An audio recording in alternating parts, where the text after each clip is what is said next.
Pedro Luis, hemos vivido también los casos del LuxLeaks, además vinculados a Juncker, el Luxemburgo. Ese es primer ministro de Luxemburgo. Con un debate y una polémica importante. Hemos tenido debates en el Parlamento Europeo, pero ¿qué crees que podríamos hacer, más allá de lo que estamos debatiendo ya, para evitar este tipo de comportamientos? Pues yo diría, tomarse este tema en serio, más acción y menos fariseísmo. Fariseísmo. Aquí se habla mucho de paraísos fiscales y acuerdos en la OCDE para controlar, pero sí es ridículo. Si todavía hace 3 días hemos visto cómo la lista de paraísos fiscales mundiales se ha reducido a 8, pero ¿usted de qué me está hablando? Pero es que usted no tiene ojos, o sea, no le han informado de este tema. ¿O qué pasa? Que hay muchos intereses que le están condicionando. Y esos intereses es que impiden ver, no más que en ver, no, porque yo creo que se ve clarísimamente, impiden actuar pues para cortar con conductas de permisividad fiscal, que lo que propician son conductas o de fraude clamoroso o de elusión fiscal.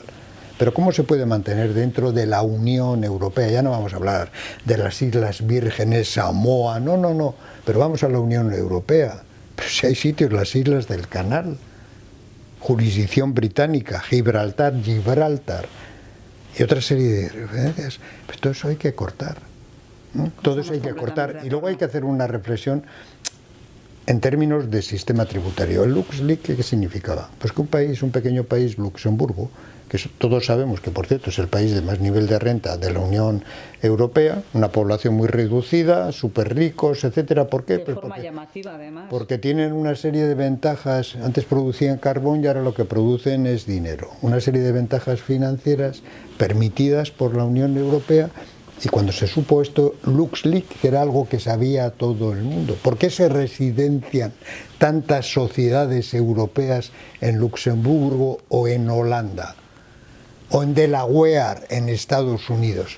Pues supongo que eso será no una casualidad del destino, sino porque esos estados están ofreciendo a la vista legalmente,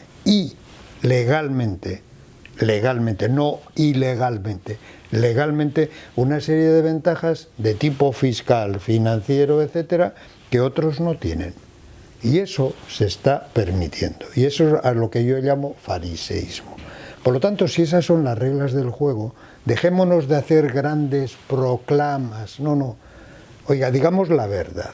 Y si esas no son las reglas del juego, que entiendo que esa será la realidad, lo que tiene que hacer usted es atajar ese tipo de conductas. Usted no puede permitir que una multinacional americana tribute en Irlanda o en Luxemburgo para pagar un porcentaje mínimo, un 1% o menos de sus enormes beneficios conseguidos en Europa. ¿Por qué?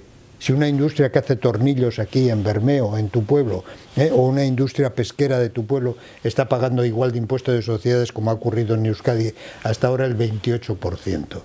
¿Eso cómo se puede consentir? ¿Cómo se puede consentir? Por lo tanto, hay que tomarse este tema en serio. Hay que tomarse este tema en serio. Hay que ir hacia un proceso de armonización, que muchas veces se habla y que suena, de 2 impuestos como mínimo. El impuesto de sociedades, estableciendo tipos mínimos, es decir, una empresa que opera en Europa, en la Unión Europea, tiene que pagar como mínimo un X%, el que sea. Pero no puede haber diferencias de imposición a las sociedades entre el 30 y muchos por ciento, 28% en Euskadi y 10% en Irlanda. ¿Por qué? Y en segundo lugar, tiene que haber una armonización del IVA. No puede ser que una hamburguesa en Hamburgo pague un IVA diferente a una hamburguesa en Bermeo. Tiene que haber una armonización del IVA. Y de esta forma crearíamos un entorno en donde la elusión fiscal estuviera, digamos, por lo menos controlada y disminuida, eliminaríamos paraísos fiscales, por decirlo de alguna forma, reales, que existen consentidos dentro de la Unión Europea, y estableceríamos unas bases de competencia que, digamos, fueran más racionales que las actuales. Y luego finalmente, y con esto termino si me permites de tratar de contestarte la pregunta, habría que aplicar rigurosamente un protocolo de actuación que viene de alguna forma identificado con un nombre rarísimo, BESP, B-E-S-P. ¿Qué es BESP? Es un protocolo de actuación aprobado por la OCDE, que su denominación es inglesa, Base Erosion for Profit Shifting, que ahora lo traduzco, es decir, erosión de las bases tributarias como consecuencia de un traslado de esas bases a otros países, de forma que una compañía multinacional, Apple, me da igual, cualquiera de ellas, o una europea, pague los impuestos que corresponden a los beneficios obtenidos en cada país. Es decir, que no se produzca el loose leak, no se produzca la traslación de beneficios conseguidos en Euskadi a Irlanda, porque en Irlanda pagas el 1%, mientras que en Euskadi pagarías el 28%. Sería que cada palo aguante su vela. Los beneficios deberían tributar de las distintas sociedades globales en el sitio donde se han producido, y eso, que es el loose leak, no se está produciendo. Hay una normativa que con esas siglas que te he comentado, BESP, que se está implantando y que es fundamental que se implante cuanto antes para terminar con situaciones como las que hemos visto.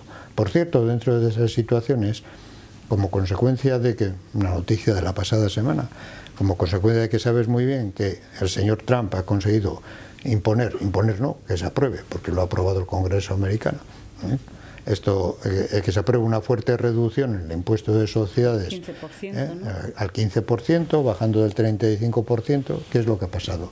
Pues que, por ejemplo, Apple, que le he citado, que es una empresa que tiene en estos momentos una caja gigantesca, tenía parte de los beneficios que había obtenido en Europa, tributados al 1% en Irlanda, esa caja en Europa. En estos momentos, al ver que en Estados Unidos va a pagar muchos menos impuestos, ha trasladado todos esos recursos a Estados Unidos. Y por lo tanto, ¿qué ha conseguido Estados Unidos? El señor Trump, al que tanto se lo critica, con su filosofía de America First, América primero, lo que ha conseguido es que estas grandes compañías multinacionales hayan procedido a trasladar beneficios a Estados Unidos y un compromiso paralelo de aumento de sueldos para los empleados de Estados Unidos y de creación de empleo.